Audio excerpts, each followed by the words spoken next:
ওই দেখো সাপ ঢুকে যাচ্ছে, সাপ। হ্যাঁ, ওইখানে দেখা যাচ্ছে সাপটা। হ্যাঁ, ওই দেখো মাথা দেখা যাচ্ছে। আমার ছেলে গেটটা টানতে গিয়েছে, আর সেই দেখো গেটের ওখান থেকে সাপ বেরিয়ে এসেছে।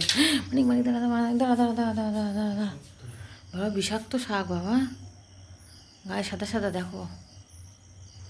ওই দেখো গায়ে সাদা সাদা দেখো, ওই দেখো গেটের ওই দেখো সাপ, দেখেছো? হ্যাঁ, দাঁড়া দাঁড়া, আবার ঘা দিও না, দাঁড়াও দাঁড়াও দাঁড়াও, দেখছি কোন দিকে যাচ্ছে। মা গো, তুমি তোমার জায়গায় যাও মা।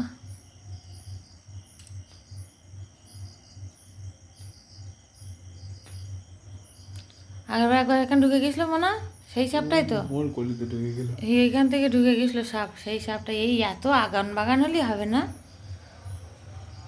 কালকে ওষুধ দোকান কিনে একটু ওষুধ ছড়িয়ে দিস তো সারা দিক থেকে। এ তো খুব খারাপ জিনিস দেখছি, সেই কি একটা আনলি চারিদিকে দিতে। হ্যাঁ বাবা, ও দেখো কি চক্কর ফক্কর সাপ, দেখো দেখো দেখো বন্ধুরা কি সাপ, দেখো গেটের এখানে। দাঁড়া দাঁড়া বাবা, দাঁড়া নড়িস না। ওই দেখো গেটের এখানে দেখো সাপ, দেখো কি অবস্থা, দেখো সাপটা। দেখেছো তোমরা, দেখতে পাচ্ছ ঠিকঠাক করে? এই দেখো এবার পরিষ্কার হয়েছে, এবার দেখতে পাবা। গেটে এমন করে সাপ জড়িয়ে আছে, অন্ধকারে গেট দিলেই তোমার কোনো রকমের কোনো বাইচান্স কোনো সমস্যার মাধ্যমে পড়তে হবে।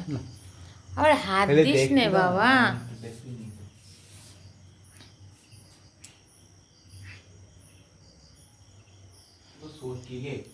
কিচ্ছু হয়নি, ওখানে মুখ বার করে আছে। হ্যাঁ, ওই তো ওই তো দেখা যাচ্ছে, ওই যে ওই তো ওই তো। বাবু ছুটকে যদি ঘরের মধ্যে চলে আসে তখন বড় সমস্যা হয়ে যায়, বলো। কি করবো এখন? তুই গেট ফেট দিস তা দেখে দিস না? না, ওটাই তো ভুল করিস, তোর বারবার বলেছি গেট দিবি, লাইট ফাইট জ্বালিয়ে গেট দিবি। চোখ রাঙাচ্ছিস কেন?